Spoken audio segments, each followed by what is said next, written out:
حضور علیہ السلام نے فرمایا بیٹی فاطمہ ہمارا رب ہم دونوں سے بڑھ کر حسنین سے پیار کرتا ہے۔ فنزل جبریل، جبریل آگے،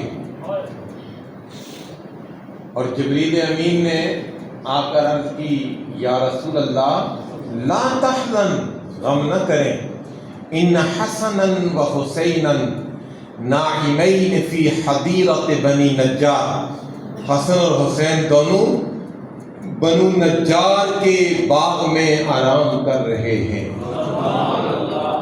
تو جبریل آ کر خبر دیتے ہیں۔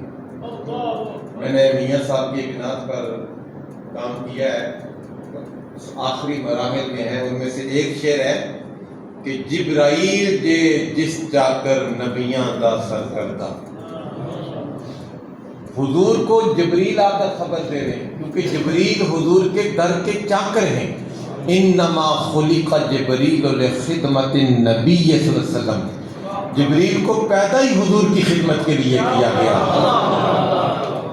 شاہ ولی اللہ محدث دہلوی کے والد گرامی، انہوں نے ایک بحث کی ہے، وہ کہتے ہیں الف لام میم، الف سے مراد اللہ ہے، لام سے مراد جبریل ہے، میم سے مراد نام محمد ہے۔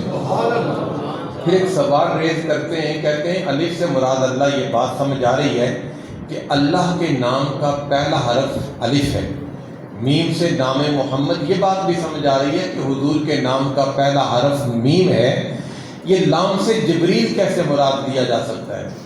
تو اس کا جواب دیتے ہیں کہ قرآن عربوں کے مزاج کے مطابق آیا تھا۔ عرب جب اپنے آقا کا نام لیتے تو آقا کے نام کا پہلا حرف استعمال کرتے تھے، غلام کا نام لیتے تو غلام کے نام کا آخری حرف استعمال کرتے تھے۔ تو جبریل آئے کہتے ہیں لا تحزن یا رسول اللہ، غم نہ کریں، آپ کے شہزادے فلاں مقام پر آرام کر رہے ہیں۔ فقام رسول اللہ، حضور کھڑے ہوئے، وہ منظر کتنا سہانا ہوتا۔ فقام رسول اللہ، حضور کھڑے ہوئے، ومعه اصحابہ، حضور کے اصحاب کھڑے ہوئے، حتی اتی الحدیرہ، اس باغ میں پہنچے، اور جب باغ میں پہنچے تو ایک فرشتہ حسنین کی سیکیورٹی پر معمول ہے۔ بلکہ حدیث پاک ہے، حضور نے فرمایا کہ انسان کے تین منافذ ہیں، ناک، منفذ عربی میں کہتے ہیں روشن دان کو، یہ ناک، کان اور منہ۔ جب بھی کوئی بندہ سوتا ہے، مسلمان ہو، کافر ہو، نیک ہو، بد ہو، اللہ تعالیٰ کو اپنے بندے سے اتنی محبت ہے کہ اس کی سیکیورٹی کے لیے ایک فرشتہ مقرر کر دیتا ہے۔ ظاہر ہے یہ اعزاز تو امام حسین اور امام حسن کو بھی اللہ نے عطا کیا تھا، لیکن اس باغ کے اندر ایک فرشتہ قد وکل اللہ لہما ملکا، اسپیشلی ان کی سیکیورٹی پر معمور کر دیا۔ حضور جب باغ میں پہنچے تو اس فرشتے کی کیفیت کو دیکھا کہ اس کا ایک پر دونوں شہزادوں کے اوپر ہے، ایک پر نیچے ہے، تاکہ نیچے سے ان کو غضب نہ پہنچے، اوپر سے تکلیف نہ پہنچے۔ فَأَقَبَّ النَّبِيُّ يُقَبِّلُهُمَا، حضور چکے اور دونوں شہزادوں کا بوسہ دیا، وہ بیدار ہوئے۔ حضور نے امام حسن کو دائیں کندھے پر اٹھایا، امام حسین کو بائیں کندھے پر اٹھایا، اور سوئے مسجد نبوی روانہ ہوئے۔ فَتَلَقَّى ابو بکر، راستے میں صدیق اکبر بھی تھے۔ عرض کرتے ہیں، اور کون صدیق اکبر؟ صاحب کہتے ہیں یہ مسلک حق کے نقیب ہیں، جو حق کا مسلک ہے اس کی فصیل پر عقیدے کا پرچم ان لوگوں کی وجہ سے لہرا رہا ہے۔ یہ کون صدیق اکبر ہے؟ پتہ ہے جب مسلمانوں کے جذبات متلاطم تھے، حضرت عمر جیسے لوگ کہہ رہے تھے کہ میں قتل کر دوں گا جو کہے گا حضور دنیا سے چلیں گے، تو صدیق اکبر ممبر پر بیٹھے تھے، صحابہ کے جذبات تھم گئے، ابو ہریرہ آگے بڑھے کہنے لگے لولا اید اللہ الصدیق لضاعت الامہ وتفرقت، اگر اللہ تعالیٰ ابو بکر کی مدد نہ کرتا تو امت کا سارا شرادہ منتشر ہو جاتا۔ یہ صدیق اکبر راستے میں ملے، کہا یا رسول اللہ ناقلنی احد الصبیین، احملہ عنک، ایک شہزادہ مجھے دیجیے میں اٹھا لوں۔ حضور نے فرمایا ابو بکر تیری محبت اپنی جگہ، آج سوار بھی بڑے عالی شان ہے، سواری بھی بڑی عالی شان ہے۔ اور پھر مسجد نبوی شریف میں جا کر حضور نے لمبی تقریر کی، اور تقریر میں ایک جملہ فرمایا، من احبہما فقد احبانی، جس نے ان دونوں سے محبت کی اس نے مجھ محمد سے محبت کی ہے۔ اس لیے علامہ توحیدی صاحب اس طرح فرما رہے تھے کہ پورا سال بالعموم اور بالخصوص اس مہینے میں سرکار کے خاندان کا ذکر والہانہ انداز سے ہونا چاہیے۔ ان کی وجہ سے آج ہم دین کی نعمت سے بہرہ یاب ہیں۔ اور پھر ایک حدیث پاک میں نے تلاوت کی، بس اس پر میں گفتگو تمام کرنا چاہتا ہوں۔ خطبہ حجۃ الوداع کے موقع پر حضور نے خطاب ارشاد کیا، فقد ترکت فیکم الثقلین، تم میں دو چیزیں چھوڑ کر جا رہا ہوں۔ ثقلین، دو چیزیں، کسی لفظ کے آخر میں یا نون یا الف نون آ جائے تو وہ تثنیہ بدل، دو چیزیں چھوڑ کر جا رہا ہوں۔ قد ترکت فیکم الثقلین، دو ثقل چھوڑ کر جا رہا ہوں۔ ابن منظور الافریقی کہتے ہیں، ثقل کہتے ہیں متاع المسافر الی المنزل، مسافر کا وہ سامان جو اسے منزل تک لے جائے اسے عربی میں ثقل کہتے ہیں۔ مسافر کا وہ سامان جو اسے منزل تک لے جائے، مسافر کی وہ چیز جو اسے منزل آشنا کرے اسے عربی میں ثقل کہتے ہیں۔ حضور نے فرمایا دو چیزیں چھوڑ کر جا رہا ہوں، اطرتی و کتاب اللہ، اپنا خاندان چھوڑ کر جا رہا ہوں اور قرآن چھوڑ کر جا رہا ہوں۔ جو بندہ اللہ کی معرفت کے نور سے بہرہ یاب ہونا چاہتا ہے وہ میرے خاندان سے محبت کرے اور میرے قرآن سے محبت کرے۔